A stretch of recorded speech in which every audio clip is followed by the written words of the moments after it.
What do Hillary Clinton, Condoleezza Rice, and Jon Stewart all have in common?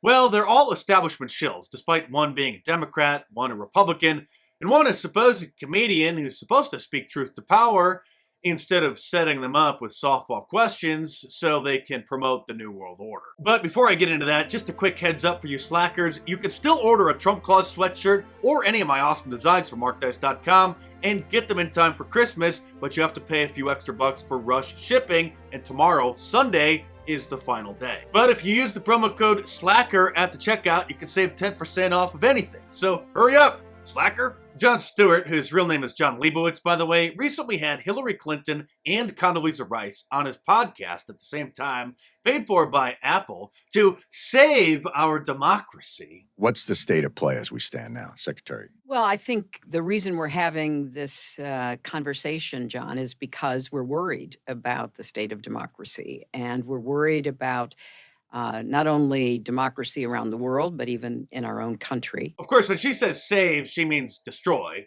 Both were Secretary of State, both facilitated regime changes, war crimes, and anything the military-industrial complex wanted. But now they're like old friends. They're practically finishing each other's sentences, and they agree on everything, even abortion. I am a pro-choice person.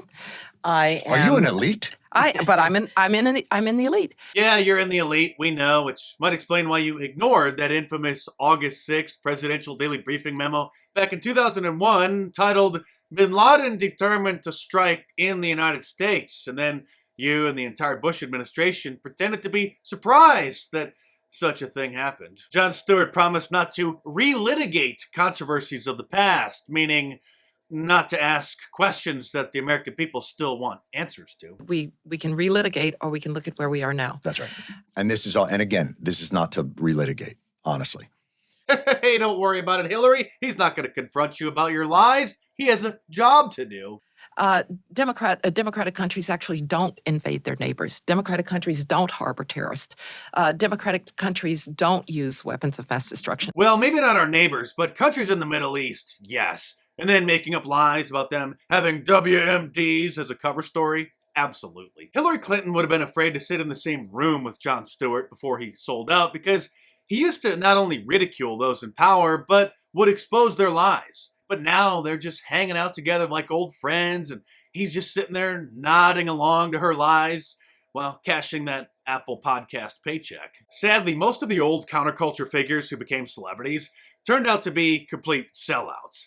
20, 30 years ago, the dominant culture in America was fairly conservative, so they were constantly railing against it. But now that the dominant culture is far left liberalism, communism, they go right along with the agenda. Since Hillary Clinton is unemployed these days and isn't the president and never will be, she has nothing better to do but go on these kinds of podcasts. When she sat down in studio with Howard Stern, he didn't even mock her or give her a hard time at all.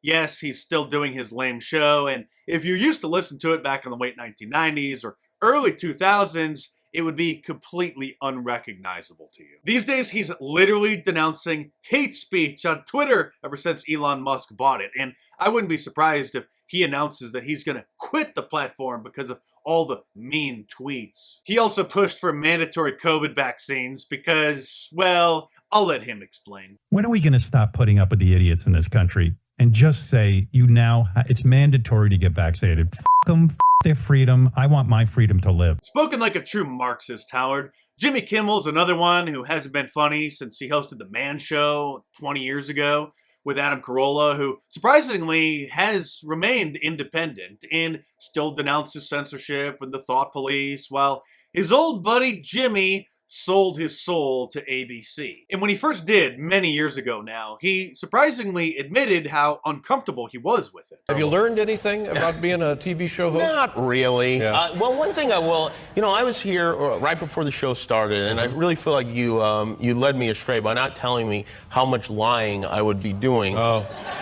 For instance, you you tell the guests you like their movies, you lie, you tell them you like their television shows, you lie, you act like you like them. And I really had no idea that I would become one of the biggest phonies in the world. Yeah, I mean, it's really. hard. He's used to lying now, that's all he does, but Stephen Colbert is probably the worst of the establishment so-called comedians. His idea of comedy is just constantly complaining about Donald Trump and doing dance numbers about how great the COVID vaccine is. He also spends a lot of his time complaining about white people.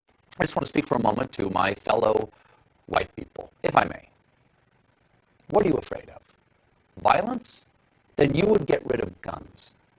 Losing money to redistribution? Then you would tax the rich who pay less than you do. Reparations? How much money have you lost just this year to the criminal mismanagement of the COVID crisis? That's a common theme now with these establishment entertainers, as you have undoubtedly noticed, constantly complaining about white people. And thus, the problem with white people.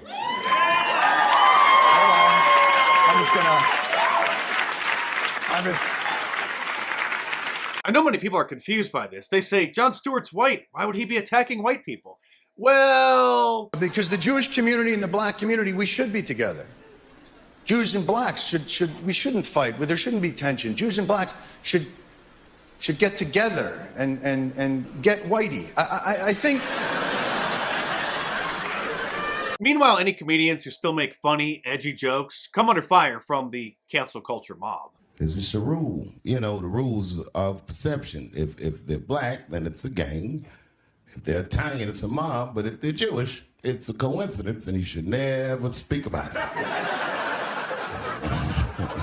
After Dave Chappelle hosted Saturday Night Live recently and made some jokes about a certain group of people that you're not allowed to even joke about, the head of the ADL, Jonathan Greenblatt, said this: "We shouldn't expect Dave Chappelle to serve as society's moral compass, but it's disturbing to see NBC Saturday Night Live not just normalize, but popularize anti-Semitism. Why are Jewish sensitivities denied or diminished at almost every turn? Why does our trauma trigger applause?" I think it's the ADL's job to create anti-Semitism and then fundraise off of it, because all they do is give Jews a bad name. Jimmy Fallon is the least political of the late night talk show hosts, but when the network tells him to jump, he asks, how high? He literally apologized for messing up Trump's hair when he was on the show back in 2016, and Hollywood shunned him because he was literally too nice to Donald Trump. He humanized him, they said. He also apologized for his quite hilarious blackface skit that he did years ago on Saturday Night Live,